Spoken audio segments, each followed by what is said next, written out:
സേതുലക്ഷ്മി, അതിർത്തികളിലെ സാഹചര്യം വളരെ സംഘർഷബാധിതമാണ് എന്ന് പറയേണ്ടി വരും. കാരണം ഇപ്പോൾ 7 മരണമാണ്, 3 സ്ത്രീകളടക്കം 1 കുട്ടിയടക്കം 7 മരണമാണ് ഇപ്പോൾ റിപ്പോർട്ട് ചെയ്തിട്ടിരിക്കുന്നത്. 8 കേന്ദ്രങ്ങൾ, നൗഷേര മുതൽ രജോരി വരെ, സെക്ടർ വെള്ള, കുപ്വാര, 8 കേന്ദ്രങ്ങളാണ്. കനത്ത ഷെല്ലിംഗ് ആണ് പാകിസ്ഥാൻ നടത്തുന്നത്. ഇന്ത്യ സേന തിരിച്ചടിക്കുന്നുണ്ട്. 35ഓളം പേർക്ക് പരിക്കേറ്റിട്ടുണ്ട്.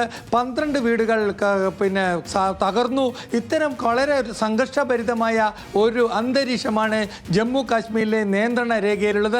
നിയന്ത്രണ രേഖയിൽ ഒരു പ്രകോപനവുമില്ലാതെ പാകിസ്ഥാൻ സേന യുദ്ധസമാനമായ രീതിയിൽ ഷെല്ലാക്രമണം നടത്തുകയാണ്. ഇന്ത്യൻ സേന തിരിച്ചടിച്ചുകൊണ്ടിരിക്കുന്നു.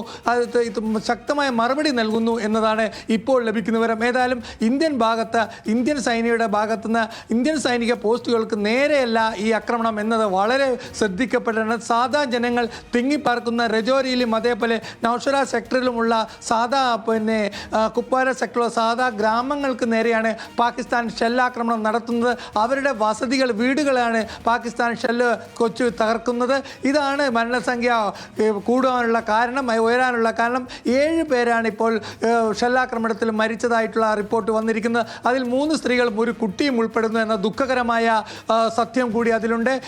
ഈ സംഭവത്തിൽ ഇന്ത്യൻ സേന കനത്ത രീതിയിൽ തിരിച്ചടിക്കാൻ തുടങ്ങിയിരിക്കുന്നു. ഇതേ മോട്ടോർ ഷെല്ലുകൾ തന്നെ ഉപയോഗിച്ച്, ബോഫോസ് പീരങ്കികൾ ഉപയോഗിച്ച് ഇപ്പോൾ ഇന്ത്യൻ സേന തിരിച്ചടിച്ചുകൊണ്ടിരിക്കുന്നു എന്ന ഒരു വിവരമാണ് നമുക്ക് ലഭിക്കുന്നത്. അതിർത്തിയെ സംബന്ധിച്ചോളം സംഘർഷാവസ്ഥയിലേക്ക് വരുന്നു. അതിനിടെ പാകിസ്ഥാൻ്റെ ഇന്ത്യൻ നിയന്ത്രണ രേഖ, അതായത് ഇന്ത്യൻ അതിർത്തി ലക്ഷ്യമിട്ട ശ്രീനഗർ വിമാനത്താവളത്തിലേക്ക് പറക്കുമായിരുന്ന പാകിസ്ഥാൻ്റെ J-14 ഒരു യുദ്ധവിമാനത്തെ ഇന്ത്യ വെടിവെച്ചു തുരത്തി എന്ന വാർത്തയുമുണ്ട്.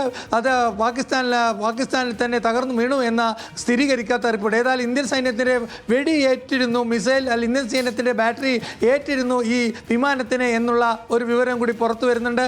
ഇതൊക്കെ കാണുമ്പോൾ അതിർത്തിയിൽ അതീവ സംഘർഷമാണ്. അതുപോലെ വളരെ പ്രധാനപ്പെട്ട വാർത്ത കൂടി നമുക്കിപ്പോൾ നൽകാനുണ്ട്. ശ്രീനഗർ വിമാനത്താവളം പൂർണ്ണമായി സൈന്യം ഏറ്റെടുത്തിരിക്കുന്നു. ശ്രീനഗർ വിമാനത്താവളത്തിൻ്റെ പൂർണ്ണ നിയന്ത്രണം ഇപ്പോൾ വ്യോമസേനയുടെ കയ്യിലാണ്. അതേപോലെ അമൃത്സർ വിമാനത്താവളത്തിൻ്റെ നിയന്ത്രണവും സൈന്യം ഏറ്റെടുക്കുന്നു റിപ്പോർട്ടുകൾ വരുന്നുണ്ട്. ഏതായാലും അതിർത്തിയിലെ എല്ലാ വിമാനത്താവളങ്ങളും യുദ്ധസന്നമായ സാഹചര്യത്തിലേക്ക് നീങ്ങിക്കൊണ്ടിരിക്കുകയാണ്. സേതുലക്ഷ്മി, അതിർത്തി വളരെ ശക്തമായി പുകയോ മാത്രമല്ല, അതിർത്തിയിൽ പൊട്ടിത്തെറികൾ തുടങ്ങിയിരിക്കുന്നു. ഇപ്പോൾ 8 പേർക്ക് ജീവൻ നഷ്ടമായി എന്ന സങ്കടകരമായ വാർത്ത കൂടി പുറത്തു വരുമ്പോഴും ഇപ്പോൾ 10 മണിക്ക് സേനാ വിഭാഗങ്ങളുടെ വാർത്താ സമ്മേളനം നമ്മൾ പ്രതീക്ഷിക്കുന്നുണ്ട്.